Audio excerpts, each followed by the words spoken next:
तो इसमें अगर हम देखें तो यहाँ देखिए सबसे पहले आया था while contemplating the objects of the senses. Contemplation, contemplation मतलब उस बारे में सोचना, ध्यान करना जिसको बोलते हैं। तो किसी विषय पर ध्यान करना, ध्यायतो विषया पुंसा। तो वो ध्यान हम लोग कब कैसे करेंगे? माइंड से करेंगे ना। कोई भी चीज़ के बारे में कौन सोचता है? मन सोचता है, मन ही तो भागता है इधर उधर। तो मेंटल लेवल पे हम लोग एक्चुअली कैसे किसी ऑब्जेक्ट के बारे में सोचते हैं, कंटेम्पलेट करते हैं। फर्स्ट मेंटल लेवल से स्टार्ट होता है। किस तरह से? माइंड का 3 फंक्शन है। हम लोग पिछले सेशन में माइंड पे डिस्कस किए थे कि माइंड होता क्या है। आज हम लोग डिटेल में देखेंगे कि माइंड कार्य किस तरह से करता है, हाउ माइंड वर्क्स। माइंड का 3 फंक्शन है। सबसे पहला है थिंकिंग, थिंकिंग मतलब सोचना। दूसरा है फीलिंग, महसूस करना। और तीसरा है विलिंग, विलिंग मतलब इच्छा करना उस चीज़ का। तो सबसे पहले माइंड किसी चीज़ के बारे में सोचता है, सबसे पहले हमेशा थिंकिंग होगा, फीलिंग कभी पहले नहीं होगा। पहले थिंकिंग होगा, थिंकिंग के बाद फीलिंग होगा, और उसके बाद विलिंग होगा। थिंकिंग, फीलिंग, विलिंग, है ना। We think what we desire to think, knowingly और unknowingly. The mind prefers to think of wrong objects. किनको किनको लगता है कि उनका माइंड इस तरह से काम करता है? ओके, बाकी लोग का माइंड सही चीज़ पे जाता है हमेशा। मतलब ऐसे बैठे रहते हैं और बैठे बैठे मन होता है अरे बहुत टाइम हो गया ध्यान से पढ़ाई नहीं की है, चलो थोड़ा सा ध्यान से पढ़ाई करते हैं। ऐसा होता है क्या किन्हीं का? चलिए तब आप लोग स्पेशल सोल्स लोग हैं। ठीक है। तो जैसे यहाँ पे एग्जांपल है, एक मेल पर्सन हमेशा किसके बारे में सोचता है? फीमेल के बारे में, और वाइस वर्सा। ये है थिंकिंग स्टेज। यहाँ पे पहले सोचता है, ध्यान जाता है, उसके बाद क्या होता है? उसके बाद है feeling stage. Thinking for a short while, mind feels agitated and all sex organs feels agitation, this is called feeling stage, है ना। पहले सोच रहे, दिमाग में आया, कुछ कर रहे, ध्यान से पढ़ने की कोशिश कर रहे हैं और दिमाग में उसका चेहरा आ गया। और फिर क्या हुआ? फिर उसके बाद फोकस ही खत्म हो गया। अब पूरे बॉडी में अजीब सा लगने लगा, ऐसे कुछ करंट जैसा दौड़ने लगा, कुछ वेव्स जैसा आ गया, पता नहीं कौन सा वेव्स था। और फिर क्या होता है? थर्ड स्टेज है, कौन सा stage? Willing stage. Willing stage में क्या होता है? I want to enjoy sex. ये 3 स्टेज किन्हीं को लग रहा है कि ऐसा कुछ होता है? मतलब जरूरी नहीं है इसी के साथ होता हो, किसी भी चीज के साथ हो सकता है। ये एक एग्जाम्पल है। एग्जाम्पल क्यों लिया जाता है ऐसा? क्योंकि सेक्स एंजॉयमेंट जो है, जितने एंजॉयमेंट में सब में से सबसे बड़ा होता है, इस वजह से ये एग्जाम्पल ले रहे हैं, ताकि फिर अब सबसे टॉप लेवल का चीज को अगर मतलब होता है ना, सबसे जो टॉप, हंट द राइनोज, सुनोगे, अगर शिकार करना है तो जाके गेंडे का शिकार करो। अब उससे क्या होगा? अगर मार दिए, सफल हो गए गेंडे का शिकार करने में, पकड़ लिया उसको, तो बोलेगा गेंडा को पकड़ लिया। और मान लीजिए नहीं हो पाया तो बोलेगा ठीक है ना, गेंडा को पकड़ने चला था, वैसे ही पकड़ना पॉसिबल नहीं था, इतना भारी भरकम जानवर होता है। इसलिए हम लोग बोलते हैं डायरेक्ट जो सबसे भारी चीज़ है उसको कंक्वायर करने की कोशिश करेंगे, तो आसान चीज़ तो अपने आप ही हो जाएगा, है ना। Aim for the moon, you will definitely hit a star. अब है सेंसुअल लेवल। तो सबसे पहले इस तरह से सोचते हैं हम लोग, पहले सोचे मेंटल लेवल में क्या होता है? थिंकिंग, फिर फीलिंग और फिर विलिंग। इसके बाद आते हैं हम लोग सेंसुअल लेवल पे। जैसे वहां पे था ध्यायतो विषया पुंसा, श्लोक था ना, उसके बाद होता है संगस्ते उपजायते। तो ये संग का एक्चुअली क्या मतलब होता है? वो है सेंसुअल लेवल। इसमें क्या होता है? अब हम उस पर एक्ट करना शुरू करेंगे धीरे धीरे। Eyes start to look to opposite sex, देखने लगेंगे, खोजने लगेंगे। फिर उसके बाद क्या होगा? Ears start to hear about sex, read about sexual fantasies. इसी वजह से जो पॉर्न साइट्स हैं और जो मैगजीन्स हैं, ये सब कुछ फेमस हो रहा है। जब लोग थिंकिंग स्टेज से विलिंग स्टेज पे आते हैं, तब लोग ये सब पे जाते हैं। और फिर क्या होता है? फिर और जब एडिक्शन जो है वो और स्ट्रांग होते जाता है, फिर अब सिर्फ देखने से काम नहीं चल रहा है, अब रियल चीज चाहिए। और ये जब आ जाता है ना, इसी को बोलते हैं संग। जब ये डिजायर हम करने लगते हैं अंदर से कि अब हमको रियल चीज चाहिए, इसको बोलते हैं संग। जो है ना, संगस्ते उपजायते। हम लोग श्लोक देखे थे, ध्यायतो विषया पुंसा संगस्ते उपजायते। अभी आप लोग को श्लोक भी याद करा देंगे, इतना बार बोलेंगे। तो संग यही है, जो स्ट्रांग डिजायर अंदर से हो जाता है कि अब हमको रियल चीज चाहिए, अब सिर्फ देखने से या पढ़ने से काम नहीं चल रहा है, तो वो होता है संग। और फिर क्या है? और ये संग से डेवलप होता है लस्ट। वर्ड आप लोग सुने होंगे, काम जिसको हिंदी में बोलते हैं। ये लस्ट डेवलप होता है इस संग से। आज हम लोग पूरा जो माइंड कैसे काम करता है इसका पूरा साइंस देखेंगे, और ये साइंस अपने मन से नहीं, भगवत गीता में जैसे लिखा है एज इट इज देखेंगे। अब उसके बाद क्या होता है, फिर जो था संगस्ते सुपजायते संज्ञात संजायते काम, हम लोग देख लिए लस्ट आता है, और कामात क्रोधो भी जायते, और फिर लस्ट से क्या आता है, एंगर। अब एंगर किस तरह से आता है, इससे कैसे रिलेट करेंगे, देखते हैं एक लाइन से। सबसे पहले तो आप लोग देखे होंगे, अगर किसी लड़की पे दो लड़का रहता है, 2-3 लड़का, सब एक साथ है, सबको वही चाहिए, मूवी में भी ऐसा दिखाया जाता है, और फिर क्या होता है, वो दोनों आपस में लड़ बैठता है। लड़के क्या करेगा, जान से मारने तक पे आ जाता है ना। तो ये इससे क्या पता चलता है कि ये जो डिजायर है, ये डिजायर किस तरफ ले गया हमको, एंगर की तरफ ले गया ना। अगर फुलफिल नहीं हो पाया तो एंगर की तरफ ले गया। अब 2 कंडीशन बनता है, या तो डिजायर फुलफिल होगा या नहीं होगा। पहला कंडीशन है नहीं हो पाया, तो क्या हुआ, तो 2 लोग आपस में, 2 लड़के आपस में लड़ गए, तो ये क्रोध बना। दूसरा कंडीशन है कि जो चाहिए थी वो मिल गई। अब उसके बाद क्या होगा, उसके बाद हम लोग देखते हैं इतना सारा डाइवोर्स और ब्रेकअप्स होता है। क्यों होता है, क्योंकि जो सेक्स डिजायर है ना वो कभी फुलफिल हो ही नहीं सकता है, इसका रियलिटी ये है। तो जब वो फुलफिल नहीं हो पाता है तो फिर होता है कि नहीं, अब हमको कोई और चाहिए। तो वहां पे फिर क्या होता है, उस पार्टनर से लड़ाई झगड़ा होता है। तो लड़ाई झगड़ा होना ही है, चाहे उसके लिए किसी लड़का से हो चाहे उससे ही हो, लड़ाई होना ही है। तो यानी कि जो लस्ट है वो एंगर में कन्वर्ट होना ही होना है, कुछ भी हो जाए। Divorce and breakups even after achieving the desired partner, love at first sight और ब्रेकअप एट फर्स्ट फाइट। और फिर this proves that sex is never satisfied and turns into anger. समझ गए, कोई डाउट किन्हीं को, कुछ समझ नहीं आ रहा हो, ठीक है। अब क्या होता है, एक बार अब या तो 2 कंडीशन बनेगा, या तो फिर किसी लड़का से लड़ाई हो गया और हम हार गए, नहीं मिल पाई, और दूसरा कंडीशन क्या है, मिल गई थी लेकिन अब फिर से ब्रेकअप हो गया।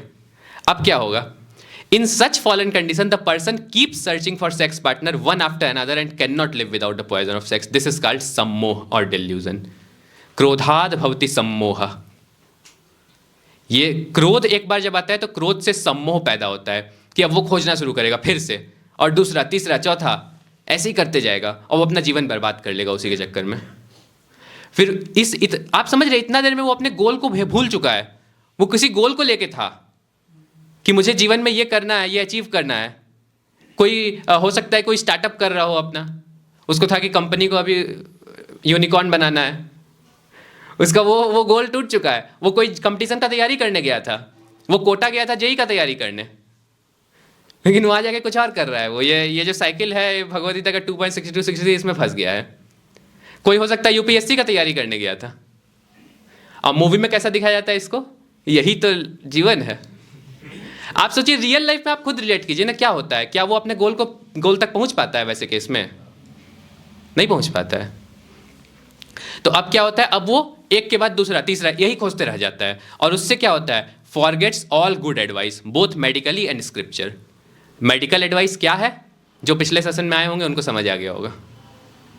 वो जब इसमें फंसता है तो वो सारा कुछ भूल जाता है, क्या एडवाइस हमको मिला था, हमको क्या करना था, क्या हम गोल बनाए थे अपना, वो एक टाइम पे व्हाइट बोर्ड पे पूरा लिख के ऐसे एरो मार्किंग करके बनाया होगा, वो सब भूल जाता है। ये है लॉस ऑफ मेमोरी। और फिर क्या होता है, स्मृति विभ्रम। स्मृति विभ्रम के बाद intelligence becomes paralysed because he forget all the good advises. पिछले सेशन में हम लोग देखे थे इंटेलिजेंस का काम क्या होता है। इंटेलिजेंस का काम होता है माइंड को गाइड करना। अब इंटेलिजेंस किस तरह से माइंड को गाइड करता है, जैसे माइंड कुछ भी इधर उधर भाग रहा है ना, इंटेलिजेंस उसको संभालता है। कैसे संभालता है, based on the information it has.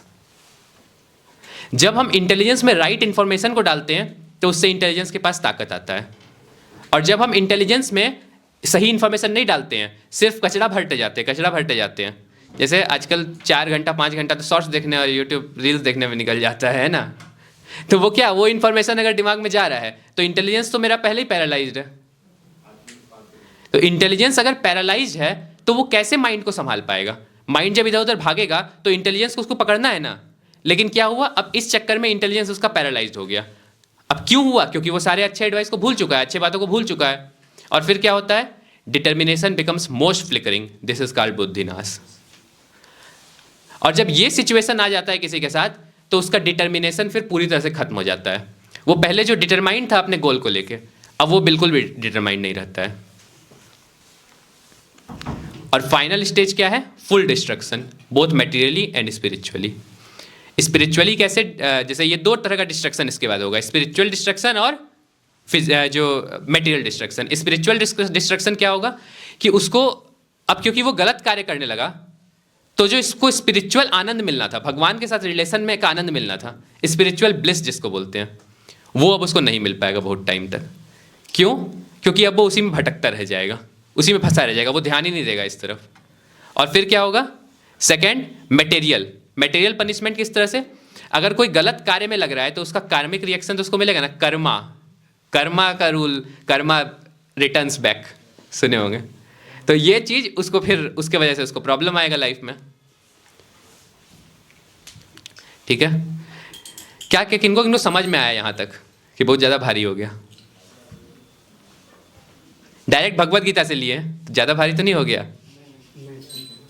कौन कौन इसको अपने लाइफ से रिलेट कर पाए? अब शुरू में रिलेट कर पा रहे थे, और अब कौन कौन रिलेट कर पा रहे हैं?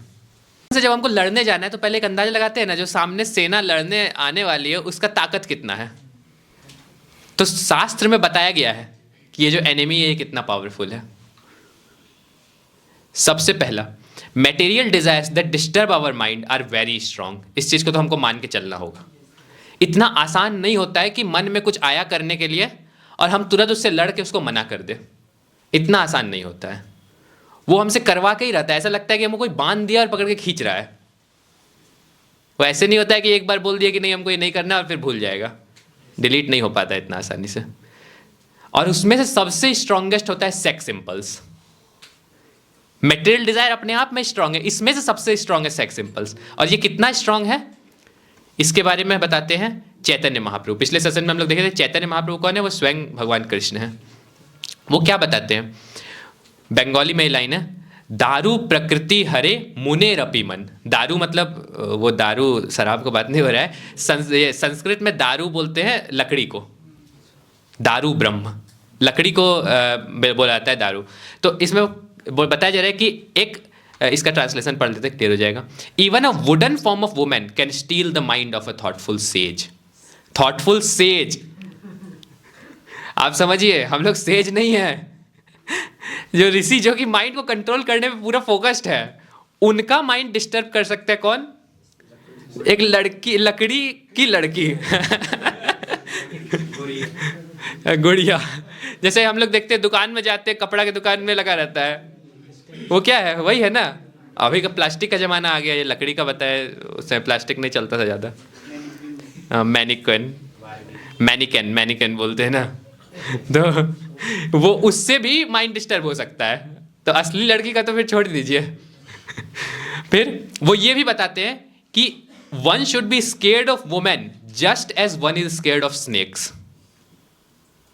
समझ आ रहा है? एक्चुअली हम लोग को डरना चाहिए।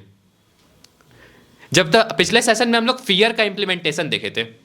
फियर का अगर हम लोग गलत यूज करेंगे तो हमारा कॉन्फिडेंस लो हो जाएगा। लेकिन हमारे अंदर अगर फियर है, हमारे अंदर जो भी है ना, उसका एक सही यूज भी है, गलत यूज भी है। फियर का भी सही यूज है, फियर का ये सही यूज है। जब हम लोग जानते हैं कि ये चीज से हमारा माइंड डिस्ट्रैक्ट होगा, अब इसको दूसरे तरह से अप्लाई कीजिए। किनके साथ ऐसा होता है, जब कोई बुक पढ़ने बैठे, यहां पे रखा हुआ है फोन, बुक खोले,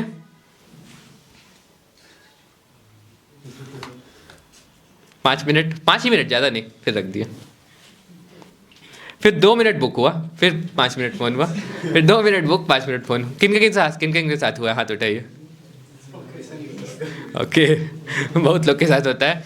तो यहाँ पे अब सॉल्यूशन क्या है? फोन बगल में है तो बार बार उठा के देखेंगे, अरे कोई मैसेज किया होगा, जैसे हम तो प्राइम मिनिस्टर है ना, मैसेज नहीं देखेंगे तो पता नहीं कौन सा देश में बम ब्लास्ट हो जाएगा। तो उसका एक सिंपल सा सॉल्यूशन क्या हो सकता है कि फोन को उठाएं, जिस बुक शेल्फ में हम कबर्ड को, मतलब बुक शेल्फ में या कबर्ड में अपने बुक को रखते हैं, उसको खोलें, फोन को वहां रख दिए, बुक को निकाल लिए और फिर बैठे पढ़ने के लिए। जब जो हमको डिस्ट्रैक्ट करने वाला चीज़ है वही सामने नहीं रहेगा तो फिर डिस्ट्रैक्शन होगा ही नहीं। जो उसी से पढ़ाई कर रहे हैं, जैसे मोबाइल से ही पढ़ाई कर रहे हैं। देखिए ये आपका बात जेन्युइन है, लेकिन बात ये है कि कोशिश करिए बुक से पढ़ने का। फोकस मोड पे डाल दीजिए। हाँ नोटिफिकेशन ऑफ रखना पड़ेगा सारा। हाँ, ये एक सॉल्यूशन बहुत अच्छा है। जैसे मेरे फ़ोन का हमेशा नोटिफिकेशन ऑफ रहता है, सारा म्यूट रखिए, सारे व्हाट्सएप का नोटिफिकेशन ब्लॉक कर दीजिए, सारा नोटिफिकेशन ब्लॉक कर दीजिए। बेस्ट है कि फोन में अब सबके फोन में आता है जो डू नॉट डिस्टर्ब मोड एक आता है, वो गेम खेलने के वक्त सब यूज करता है। इसको अगर आप ऑन कर देंगे ना कॉल आएगा ना मैसेज आएगा कुछ नहीं, बट जो चीज कर रहे हैं वो उसमें ही डाटा आएगा। हाँ, ये भी बहुत अच्छा है। मेरे पास ऐप है, वो ऐप अगर आप टाइम फिक्स कर दी उतना टाइम पे यूज नहीं कर सकते, 2 घंटे 3 घंटे। नहीं, ये बता रहे फ़ोन में ही पढ़ना है तब क्या करेंगे? यूट्यूब मान लीजिए जो डिस्ट्रैक्शन। अच्छा, ऐप को ब्लॉक कर देते हैं। ठीक है 2 घंटा आप कुछ भी कर लीजिए, 2 घंटा बाद ही खुलेगा वो। ओके। हाँ, ये एक और इसका देखिए कितना अच्छा सॉल्यूशन है। ऐप को ब्लॉक करना तो बताया, और अगर आपको वीडियो देखना है तो अगर यूट्यूब पे जाके देखेंगे ऑनलाइन तो बगल में एक रिकमेंडेशन सेक्शन यूट्यूब डाल के रखा है।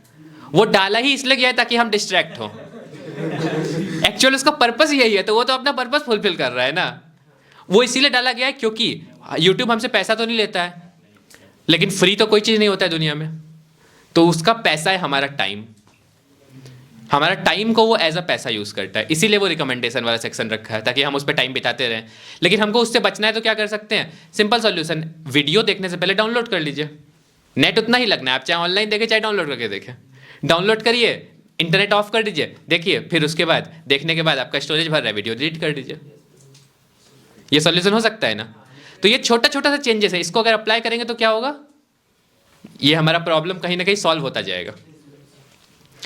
तो यही हम लोग को डरना होगा, जो डिस्ट्रैक्शन का चीज़ है उससे हम लोग जब तक डरेंगे नहीं तब तक नहीं होगा। जैसे यहाँ पे जो बात आ रहा है इसका अट्रैक्शन, फीमेल अट्रैक्शन का, तो यहाँ पे क्या बता रहे हैं? People are scared of baby snakes also.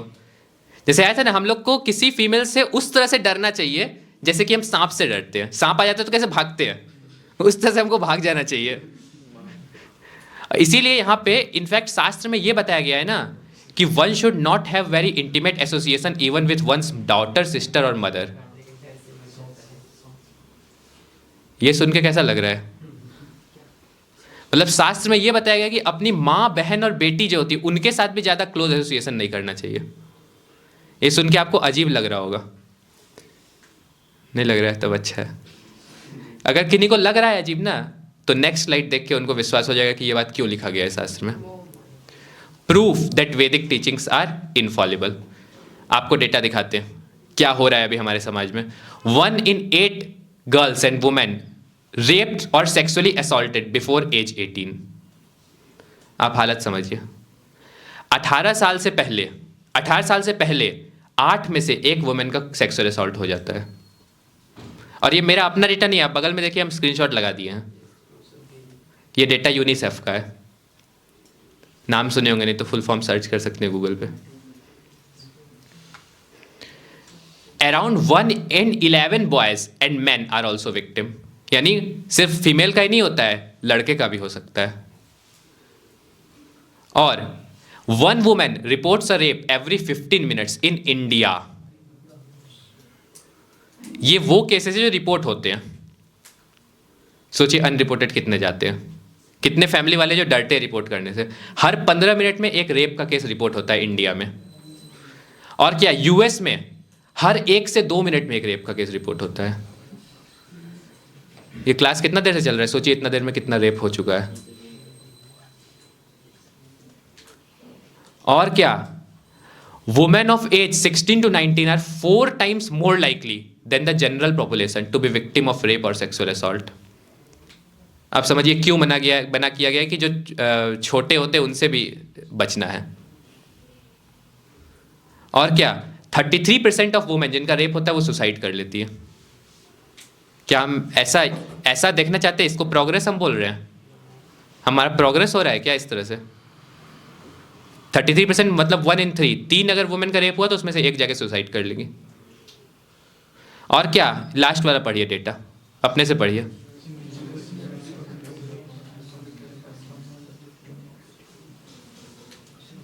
समझ आया? जो इतना हम लोग डेटा देखें इसमें से 70%, छोटा नंबर नहीं है, वो किनके द्वारा होता है? ऐसा नहीं कि रोड पे कोई लड़की चल रही है, कोई अनजान आदमी आया, ऐसा वो है ही वैसा भाव का, वो पकड़ा और उसको रेप कर दिया। नहीं, 70% उनके द्वारा होता है जिनको वो लड़की जानती है। इसीलिए लिखा गया है कि जो अपने जान पहचान वाले होते हैं उनसे भी इस तरह से रहना है, ज़्यादा क्लोज नहीं रहना है। लेकिन इसका मतलब ये नहीं कि अब आप घर में जाके आज से ही इसको मतलब ये कर दे कि आप अपने माँ को जाके बोले अब हम आपके साथ नहीं रहेंगे। ये इसका मीनिंग नहीं है। हमको अपने सोच को बदलना है, ये इसका मीनिंग है। इस तरह से हम ऐसा कंटेंट कंज्यूम करेंगे तो हमारा भाव भी ऐसा ही हो जाएगा। और ये रेप करने वाले कोई बाहर दुनिया से एलियन नहीं आते हैं, ये हम में से ही कोई होता है। और हमें ये नहीं बनना है ऐसा व्यक्ति, हम इसके लिए प्रयास कर रहे हैं। अब आप सोचिए हम कितना कितना बड़ा कार्य कर रहे हैं। हम ये प्रयास कर रहे हैं कि हम उन मैन में काउंट ना हो और ऐसे मैन को रोके। कैसे रोके? इसी शिक्षा को बांट के। जब ये शिक्षा सब तक पहुंचेगा तो क्या ये केसेस घटेगा? घटेगा। ये शिक्षा हमें बांटना है। तो हमारा गोल पता है क्या होना चाहिए? हमारा गोल होना चाहिए कि हम अटेंटिव रहें और इस सारे कुछ को सीखें। और सीख के सिर्फ अपने में नहीं रखना है, उसको बताना भी है। अपने दोस्तों को बताना है, और बाकी जो लोग हैं उनको बताना है। कॉलेज में कोई है या स्कूल में तो जो जूनियर्स है उनको सिखा सकते हैं, क्योंकि जूनियर्स जनरली सुनते हैं बात को। तो क्या होगा? ये केसेस घटेगा ना, तो हमें इसमें कंट्रीब्यूट करना है ना। और क्या देखिए, यूएस का हालत देख लीजिए क्या है। और हम लोग क्या करते हैं? यूएस को देखते हैं एज अ प्रोग्रेसिव नेशन, उससे सीखना है। उससे सीख के हम भी वैसा ही बनेंगे ना। और उससे क्या सीख रहे हैं? उससे बुरा बुरा चीज सीख रहे हैं। तो अब क्या करना है? करना यह है, since the enemy is strong we need to make our sincerity, carefulness and effort equally strong. तो हम लोग अभी देखें कि कितना पावरफुल है ये हमारा दुश्मन। तो हम लोग को भी वैसे ही सीरियसनेस लाना होगा, वैसे ही सिंसियरिटी लाना होगा। और क्या करना होगा? भगवत गीता का 3.41 इसमें दिया है सॉल्यूशन। क्या है? पढ़िए। तस्मात् तवम इंद्रियाण्यादौ नियम भरतर्षभ पापमानं प्रजहीहेनं ज्ञान विज्ञान नाशनम। पढ़िए translation. Therefore, O Arjuna, best of the Bharatas, in the very beginning curb this great symbol of sin, lust, by regulating the senses and slay this destroyer of knowledge and self-realization. ये solution किनको किनको लगता है कि discussion के बीच में आ गया था, जो आप लोग डिस्कस किए थे? देखिए डिस्कशन का कितना फायदा होता है। जब सही एसोसिएशन में लोग डिस्कशन करते हैं ना, तो वो नॉलेज निकल के आता है जो भगवत गीता में दिया हुआ था। आप इमेजिन कीजिए, ये नॉलेज कोई आम नॉलेज नहीं है, ये खुद भगवान श्री कृष्ण बोल रहे हैं और ये हम लोग डिस्कस कर रहे तो आ जा रहा है। यहाँ से कितना पॉइंट हमको ये सुनने में आया कि क्या करना है कि रूट पे ही उसको खत्म कर देना है, उसको आगे पोषण नहीं करना है। यही सॉल्यूशन भगवान भी दिए हैं एक्चुअली। आप सोचिए राइट एसोसिएशन का क्या बेनिफिट होता है। क्या है? When the spark is small it can be avoided easily, don't let it spread. Real intelligence and seriousness क्या है? Not to entertain the sex fire in its thinking stage. हम लोग देखे थे स्टेज अलग अलग। सबसे पहले मेंटल था, मेंटल में भी पहला स्टेज क्या था? Thinking stage. फिर आता है फीलिंग, विलिंग और फिर सेंसुअल और आगे बढ़ते जाता है ना। तो अगर जो थिंकिंग स्टेज है वो डिजायर आया, लेकिन क्या किए? वहीं पे अपने माइंड को फिर गोल फोकस्ड कर लिए, उस डिजायर को इंटरटेन ही नहीं किए, है ना। जैसे कि खेत है, उसमें हम लगाए हैं अच्छा कुछ फसल और उसके बीच में कोई ऐसा कुछ क्रीपर उग गया है जो कि सबको बर्बाद कर देगा। ऐसा होता है ना, बहुत सारा खरपतवार उग जाता है। अब उस खरपतवार को शुरू में ही हटा दे तो बच जाएगा, नहीं तो क्या होगा? जो भी हम एक्चुअली पोषण दे रहे होंगे वो कहाँ जाएगा? खरपतवार ले जाएगा और वो फिर इतना बड़ा हो जाएगा, और एक बार वो बड़ा हो गया फिर कुछ नहीं कर सकते, फिर फसल बर्बाद हो जाता है ना। तो वही है कि स्टार्टिंग में ही, शुरू में ही, जब थोड़ा सा डिजायर हल्का सा आया है, थिंकिंग स्टेज में ही है, वहीं पे उसको हटा देना है। जैसे एक सॉल्यूशन देखे थे हम लोग, फोन को पढ़ते वक्त फोन को साइड कर दीजिए। फोन में पढ़ते हैं तो फिर तो बहुत सारे सॉल्यूशन अप्लाई करने के लिए, लेकिन हम लोग अगर कोशिश कर सके कि देखिए फोन को ना डिजाइन ही इस तरह से किया गया है कि हम डिस्ट्रैक्ट हो। ये समझिए जितना भी एप्लीकेशन है सबका पर्पस यही है कि हम उस पर ज्यादा से ज्यादा टाइम को बिताएं। तो हम लोग अगर सोचेंगे कि हम उसमें घुस के और इससे बच जाएंगे तो ये नहीं पॉसिबल है, ये चीज़ मान लेना होगा हमें। अगर हम अवॉइड कर सकें और बुक से पढ़ने का कोशिश कर सकें तो बेस्ट है, लेकिन अगर बिल्कुल ही नहीं कर पा रहे, कोई ऐसा मजबूरी है कि नहीं का, तो फिर अलग अलग सॉल्यूशंस है जिनको अप्लाई करके कोशिश कर सकते हैं। जैसे एसोसिएशन एक बहुत अच्छा पॉइंट है। अगर आपको यहाँ आने के लिए कोई मना तो नहीं किया है, आप किसी भी दिन कभी भी यहाँ आ सकते हैं। अगर किसी को पता नहीं है तो बता देते हैं, यहाँ पे आके आप बैठ के पढ़ सकते हैं, कोई दिक्कत नहीं है। वो एक बहुत अच्छा सॉल्यूशन है। आप किसी भी टाइम यहाँ आ जाइए। अब यहाँ अगर बैठे हैं और पढ़ रहे हैं तो बहुत लेस चांस है कि आप डिस्ट्रैक्ट होंगे, जितना कि अकेले में घर में बैठ के अगर पढ़ रहे हैं तो, है ना। Don't let it go from thinking to feeling to willing. Taste is here in the sprouting stage only. ये चीज़ हम लोग को समझना होगा। हम लोग का जो टेस्ट होता है ना, ये इसी स्टार्टिंग में ही होता है। अगर यहाँ पे टेस्ट में पास कर गए तो फिर हम लोग बच जाएंगे, अपने गोल पे फोकस रहेंगे, पूरी तरह से बच जाएंगे डिस्ट्रैक्शन से। लेकिन अगर वहाँ पे हम उस डिस्ट्रैक्टिव थॉट को इंटरटेन कर दिए तो वो डिस्ट्रैक्टिव से डिस्ट्रक्टिव हो जाएगा। ये एक चीज़ समझना होगा हम लोग को। शुरू में ही जैसे ही कोई थॉट आता है उस पर विचार करना कि ये थॉट क्या मेरे डिस्ट्रक्शन की ओर ले जा रहा है या फिर ये हमको सक्सेस की ओर ले जा रहा है। वहीं पे अगर दिख रहा है ये थर्ड पर्सन व्यू में हमेशा रहना है।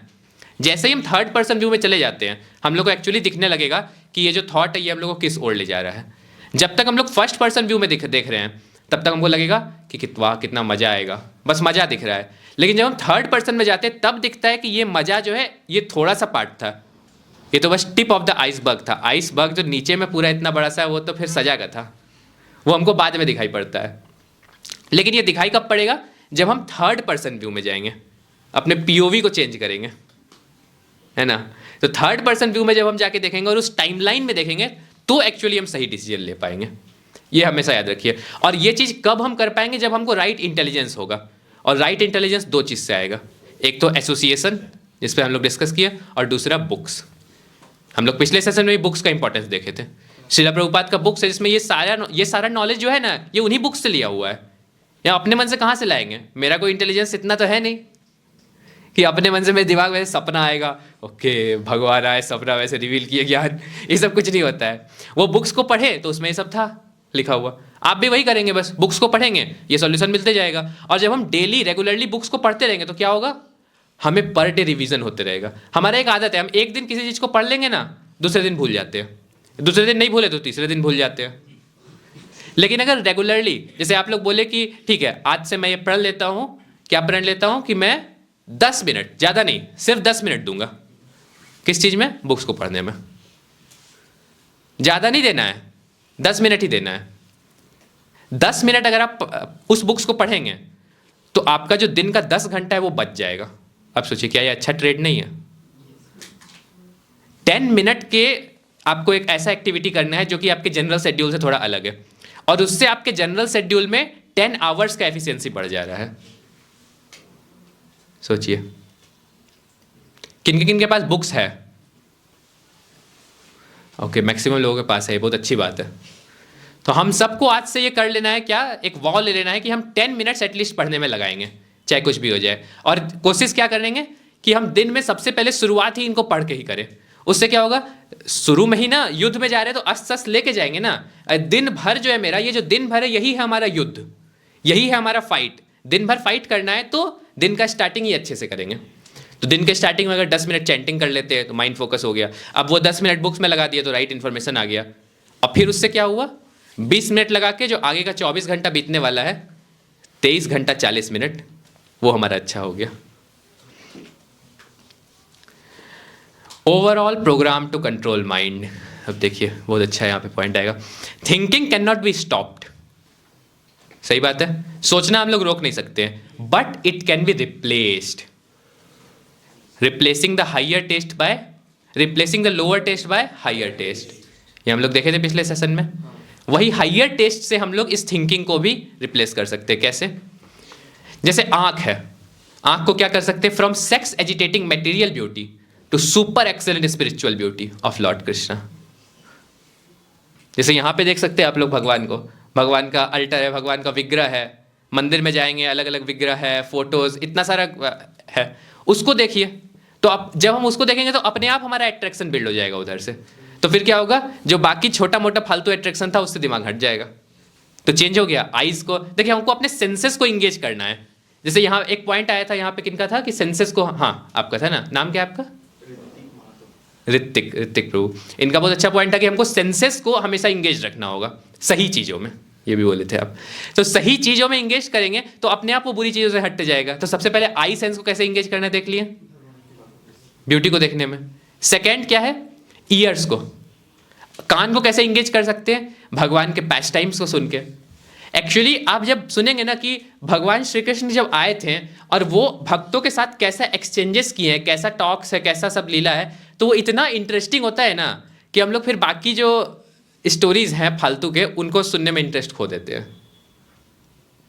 फिर ये जब यहाँ से मिल रहा है नेक्टर, तो फिर हम बाकी जगह पे जो पॉइजन है जिसको हम नेक्टर समझ रहे हैं वो ढूंढना छोड़ देंगे और जो रियल चीज़ है उस पर फोकस कर पाएंगे, अपने आप माइंड डिस्ट्रैक्ट नहीं होगा।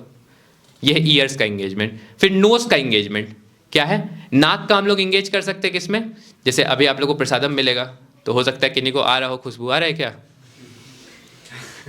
तो वो खुशबू लेने में। दूसरा, जो भगवान को फ्लावर्स ऑफर होते हैं उन फ्लावर्स को स्मेल करने में। वो जो भगवान को जो फ्लावर्स ऑफर किए हैं ना, उसको स्मेल करने से हमारे कितने कितने कार्मिक रिएक्शंस खत्म हो जाते हैं, पता है, ये रिजल्ट है। जिसके लिए लोग यज्ञ करते हैं और क्या क्या जो पहले के राजा लोग करते थे ना कि इतना सारा कर्म हो गया जिसकी वजह से ये प्रॉब्लम आ सकता है, तो ये यज्ञ करके ये सब करके इसको खत्म करो। तो ये इतना सारा रिजल्ट बस भगवान को ऑफर किया हुआ फ्लावर को स्मेल करने का है, ये शास्त्र में बताया गया है। फिर क्या है, टंग को कैसे इंगेज कर सकते हैं, हमारा फेवरेट चीज। अभी आप लोग को मिलेगा, अभी टंग को इंगेज करने का पूरा मौका मिलेगा आपको। घड़ी देख रहे हैं सब लोग, देख रहे हैं, टाइम हो गया, ठीक है, एंड कर रहे हैं बस। टच को कैसे इंगेज कर सकते हैं, जैसे भगवान को सेवा करने के लिए यहाँ पे भक्त लोग यूज़ करते हैं जो आइटम्स दीप दिखाते हैं, तो उसमें उसको टच करने में। फिर बाकी भक्त लोग आए उनको इम्ब्रेस करने में, उनसे बात करने, उनसे हाथ मिलाना, गला मिलना, इसमें टच को यूज़ कर सकते हैं हम लोग। और हैंड्स, अब हैंड्स भी, हाथ को कैसे इंगेज करेंगे, तो जो शास्त्र में इंफॉर्मेशन बताया गया है उसको फुलफिल करने में, जैसे हाथ को इंगेज कर सकते हैं, चैंटिंग करने में हम हाथ को इंगेज कर सकते हैं, बुक रीडिंग करने में हाथ को इंगेज कर सकते हैं। फिर पैर को कैसे इंगेज करेंगे, जैसे आप लोग इंगेज किए हैं ऑलरेडी, यहाँ पे आए हैं चल के, तो पैर का ये सही इंगेजमेंट है। एक्चुअली हमारे हर एक सेंसेस का, हर एक चीज़ का सही इंगेजमेंट है, गलत इंगेजमेंट है। हमें गलत इंगेजमेंट से निकाल के उसको सही इंगेजमेंट में लगाना है और कुछ नहीं करना है। फाइनल वर्ड्स, बस ये लास्ट स्लाइड है, इसके बाद एंड हो जाएगा।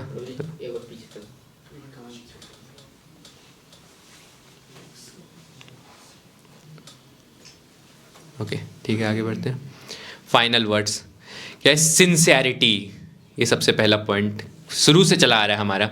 अब हम ये सब कुछ सीख तो लिए हैं, लेकिन हमको इसमें सिंसियर होना होगा, और sincerity is visible in action not in words. जैसे आप में से कुछ लोग बताएं कि वो लोग पिछले वीक सीखे थे और पिछले वीक उसको अप्लाई किए थे, तो उनसे पता चलता है कि वो लोग एक्चुअल सिंसियर हैं और उनको सक्सेसफुल होने से कोई नहीं रोक पाएगा। जो सिंसियर है उनको कोई नहीं रोक सकता है, लेकिन जो सिंसियर हैं बस वर्ड्स में बोल रहे हैं लेकिन एक्चुअल में कुछ इसके लिए कर नहीं रहे हैं, बस सुन के जा रहे हैं और भूल जा रहे हैं, तो फिर तो कुछ नहीं किया जा सकता है। We can't cheat God. We should chant not for someone else but for our own benefit. जो चैंटिंग का बात आया था यहाँ पे, हम लोग को क्या करना होगा कि हम लोग ये सोच रहे हैं कि अब बोला गया है चैंटिंग करने, माला करने, इसलिए हम कर लेते हैं। नहीं, हमको पता होना चाहिए कि इससे हमारा क्या क्या बेनिफिट होगा और अपने बेनिफिट के लिए हम चैंटिंग कर रहे हैं। ये जब हम समझ जाएंगे तब हम उसको सीरियसली कर पाएंगे। फिर read Srila Prabhupada books regularly if you want to keep this motivation intact. हम लोगों को क्या होता है ना, कभी कोई मोटिवेशनल वीडियो देख लेते हैं, कुछ अटेंड कर लेते हैं, फिर उसके बाद 2 दिन का मोटिवेशन होता है, कभी कभी 1 घंटे का भी होता है, एकदम मोटिवेशन आएगा और फिर उसके बाद क्या होता है, वो खत्म हो जाता है। लेकिन इसको अगर इंटैक्ट रखना है तो वो इन्फॉर्मेशन हमको रेगुलरली लेना पड़ेगा। वो हम लोग डिस्कस किए थे ऑलरेडी, श्रील प्रभुपाद के बुक्स हैं, उनको पढ़ के कर सकते हैं। फिर उसके बाद by conquering the mind you can achieve the highest possible reward in this life and the next. इसको हमको याद रखना होगा हमेशा। अगर हम माइंड को कंक्वेयर कर लिए, जैसे पिछले सेशन का एंड हुआ था, कैसे कंक्वेयर होगा, बाय प्रैक्टिस एंड डिटैचमेंट, है ना, पिछले सेशन में आया था ना। तो ये चीज जब हम सही चीज का प्रैक्टिस करेंगे, और डिटैचमेंट, वैराग्य का डेफिनेशन हम लोग पिछले सेशन में देखे थे, जिनको याद है, नहीं तो वो रिकॉर्डिंग देख सकते हैं, उसमें है।